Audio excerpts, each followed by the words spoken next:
They built a ship of peace, a vessel with no weapons, carrying only art, music, and a dream. They sent their finest diplomat, a man who believed in the promise of the stars, to represent a species reaching out for the first time. He offered friendship. He offered knowledge. He offered hope. But what happens when the ancient rulers of the galaxy see hope as a disease? What happens when they respond to an open hand with a final, brutal judgment? And when they murder humanity's envoy to send a message, what message does humanity send in return? Galactic Council executes humans' envoy. Earth declares extermination protocol.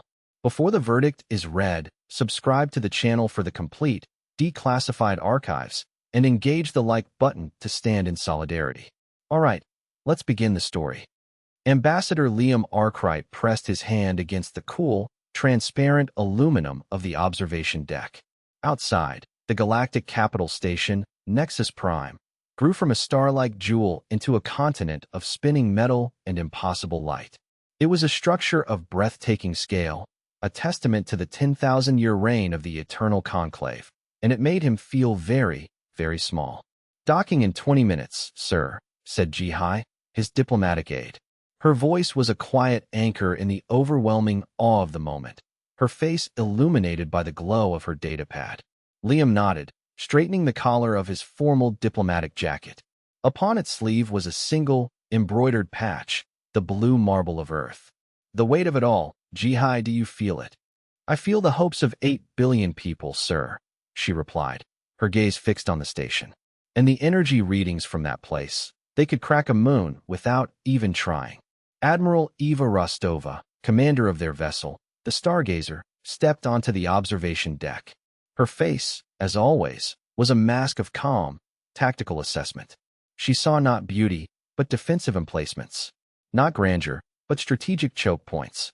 "The conclave is guiding us in," she said, her voice low and clipped. "Their tractor beams are precise, flawless, not a single wasted joule of energy. The Stargazer was humanity's finest creation. It was not a warship. It carried no weapons, not even a single-point defense laser. Its design was a statement: we come in peace. Its holds were filled with humanity's true treasures, digital archives of every great work of art, every symphony, every piece of literature from Homer to the moderns. Its science labs held gifts of knowledge, medical breakthroughs that had ended disease on Earth, agricultural innovations that could make deserts bloom, new theories in quantum physics that were elegant and beautiful. It was a ship of peace, a hand extended in friendship to the stars. The docking was silent, seamless, the great ship sliding into a berth with unnerving perfection. As the airlock hissed open, Liam took a deep breath. The air smelled of sterile ozone and something else, something ancient and utterly alien, like stone and starlight. Their escort was a being of living crystal, a Lumine, who introduced itself as Elder Vex. Its form was a tall, elegant spire of shifting, internal light, refracting the station's glow into 1,000 tiny rainbows. Its voice chimed directly in their minds, a cold, perfect, and dispassionate telepathy. "Welcome to Nexus Prime, humans. The Conclave will grant you an audience in 3 of your standard days. You will be escorted to your quarters. You may prepare your presentation." Ji-Hai stepped forward, holding a datapad. "Elder Vex, we have brought cultural gifts from Earth, as a gesture of goodwill and friendship." "Gifts are unnecessary," Vex interrupted, its internal light flickering with something akin to impatience. "The Conclave is interested in facts, your species' capabilities, your intentions, your potential." The way it projected the word potential made a chill run down Liam's spine. It did not sound like a compliment. It sounded like a variable in an equation, a calculation. For 2 days, they were given a carefully curated tour. They saw cities of light and technologies that bordered on magic. But the politeness of their hosts was thin, brittle as glass. The aliens they met were distant, their questions clinical and probing. They were treated not as guests, but as specimens. "Explain the exponential population growth of your species over the last 2 centuries. Detail the maximum theoretical yield of your primitive fission weapons. Provide a statistical analysis of your species' territorial expansion patterns, including resource consumption per capita." They showed no interest in Shakespeare. They were indifferent to Mozart. When Liam tried to explain the human concept of unconditional love for a child, the Lumines simply recorded it as a procreative biochemical imperative with anomalous and inefficient sentiment-based side effects.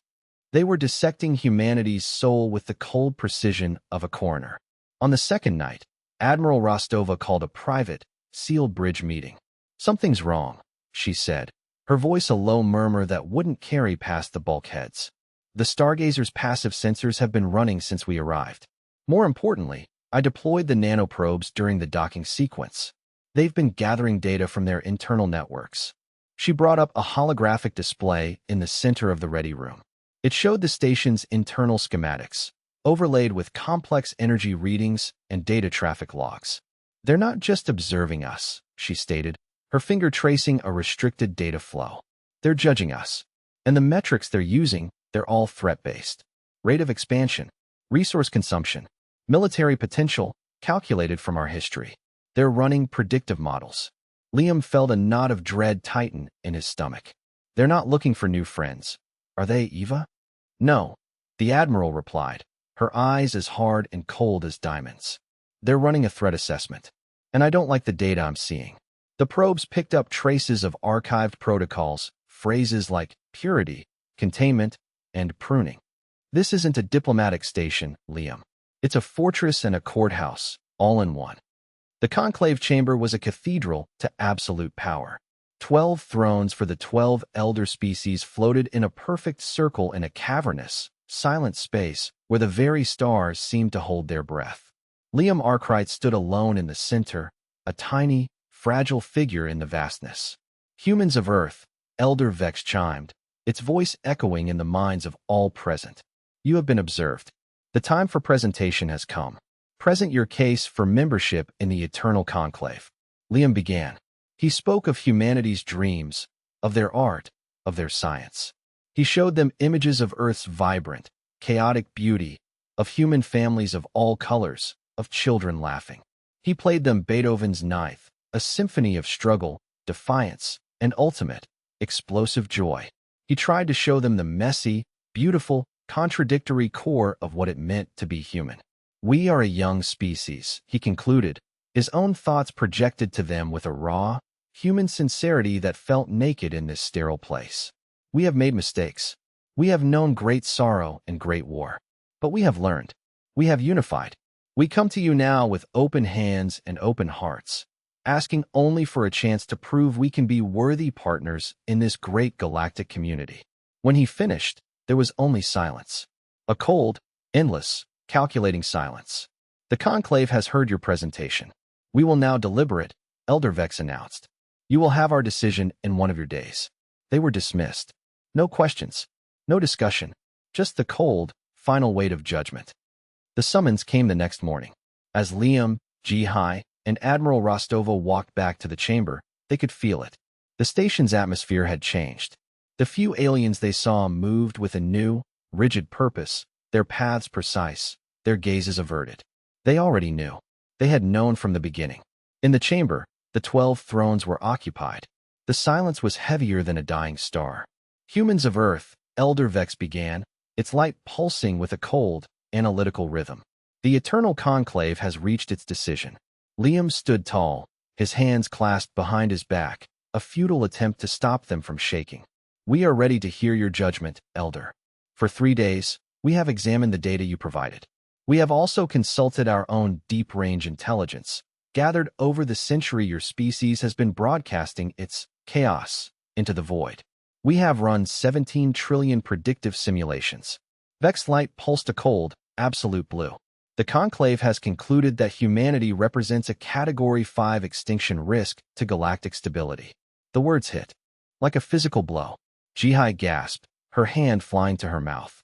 Rostova's jaw tightened, a muscle feathering along her cheek.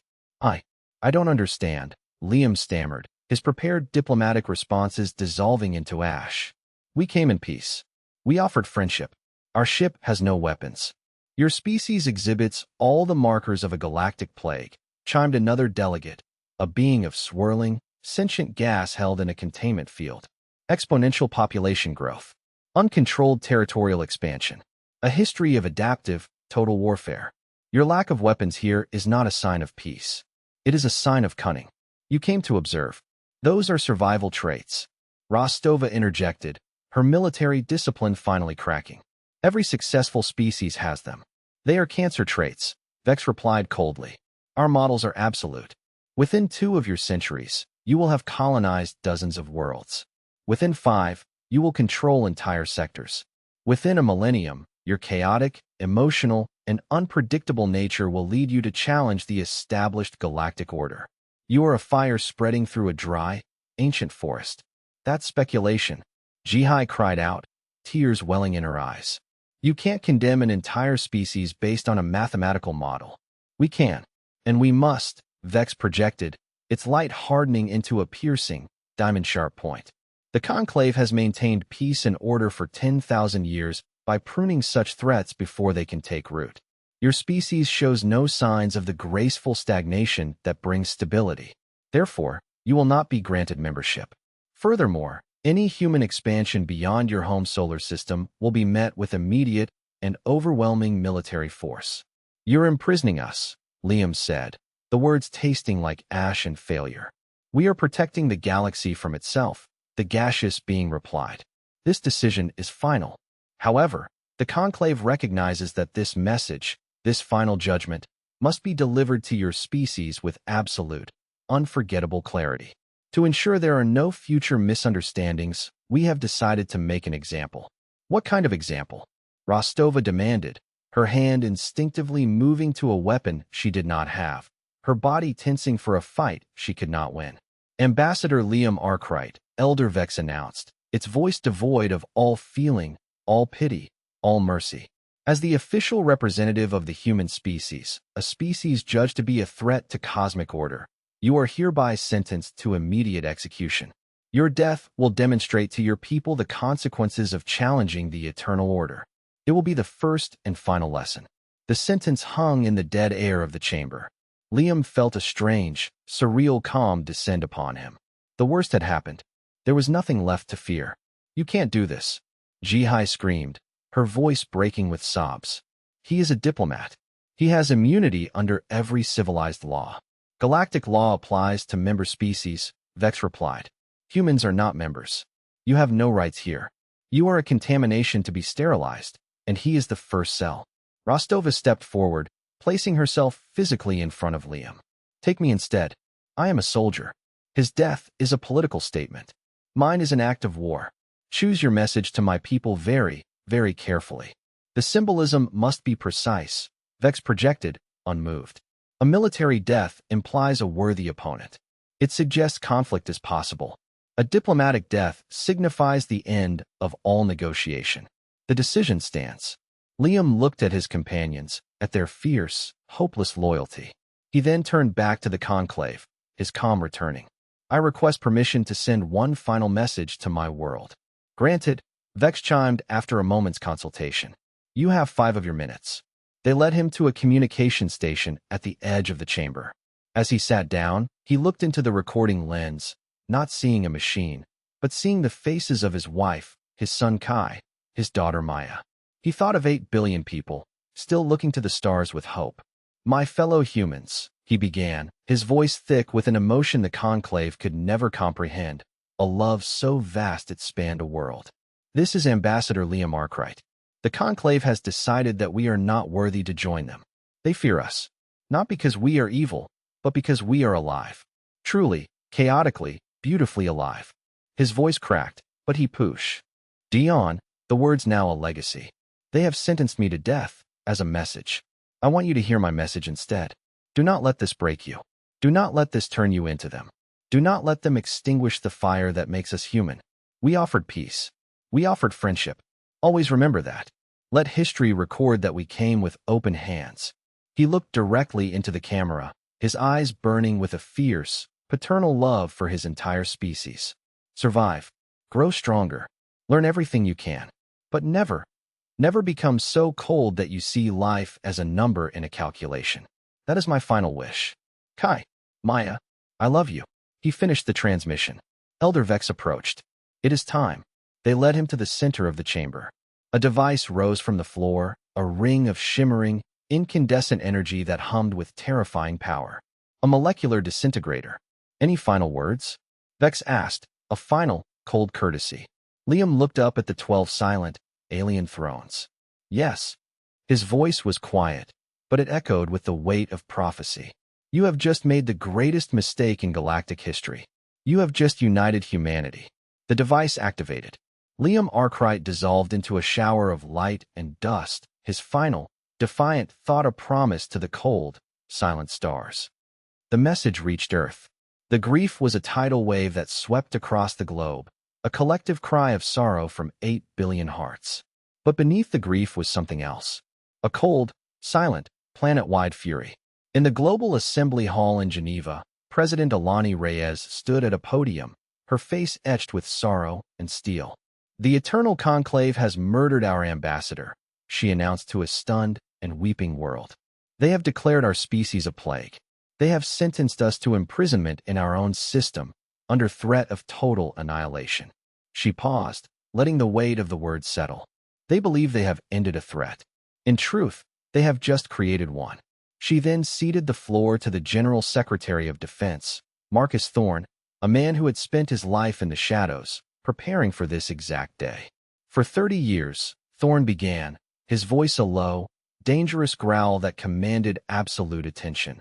While our diplomats and dreamers hoped for the best, Earth's military and scientific communities planned for the worst. The project was codenamed Chimera. He brought up a massive holographic display. It showed the Conclave's secret fleet dispositions, their technological schematics, the coordinates of their 12 home worlds. The diplomatic mission aboard the Stargazer was not just a gesture of peace, Thorne revealed, as gasps filled the hall. It was the most successful intelligence operation in human history. Admiral Rostova's passive nanoprobes mapped every system, every data network, every weakness on Nexus Prime. We have their technology. We have their tactics. We have their secrets. He was then joined by Dr. Evelyn Reed, the reclusive, legendary genius behind Project Chimera. Our analysis is complete, she said, her voice crisp and academic. The Conclave is not a federation of equals as it claims. It is a genocidal empire, masquerading as a force for peace. For 10,000 years, they have systematically pruned any species that showed the potential to challenge their authority. We have confirmed 17 such extinction events. They are galactic gardeners, and we were the weeds they planned to pull. The final speaker was Admiral Rostova herself, her face broadcast from the bridge of her new, secret command, the massive, black-hulled warship, UES Vengeance. President Reyes, she said, her voice ringing with cold authority, has authorized the immediate activation of the Reaper Protocol. The display shifted. It showed military formations, new and terrifying weapons systems, and a three-phase strategic plan that was as brilliant as it was utterly ruthless. Phase 1. Surgical decapitation of Conclave military command and control across the Orion Spur. Phase 2. Liberation of subjugated species and the forced acquisition of all strategic assets. Phase 3. She looked directly into the camera, her eyes promising retribution. Systematic and total dismantling of the Conclave's core infrastructure until their unconditional surrender is achieved. President Reyes returned to the podium. Her final words were not for Earth, but for the galaxy. To the Eternal Conclave, she said, her voice broadcast on a powerful, wide-beam frequency she knew they were monitoring. You murdered our peace. You chose war. You threatened our species with extinction. Humanity accepts your terms. Across the planet, a silent, terrible transformation occurred. The secret, subterranean shipyards of Mars and the hidden industrial forges of the Kuiper Belt roared to life. The factories of Project Chimera, silent for decades, began to churn out a new generation of warships, built with human ingenuity and fueled by a cold, righteous, and terrible fury. Captain Kai Arkwright, the late ambassador's son, a brilliant but untested young officer, was given command of the experimental stealth ship, the UES Retribution. His mission was simple. Phase 1. He was to hunt down and destroy the ship of the gaseous delegate who had called his species a cancer.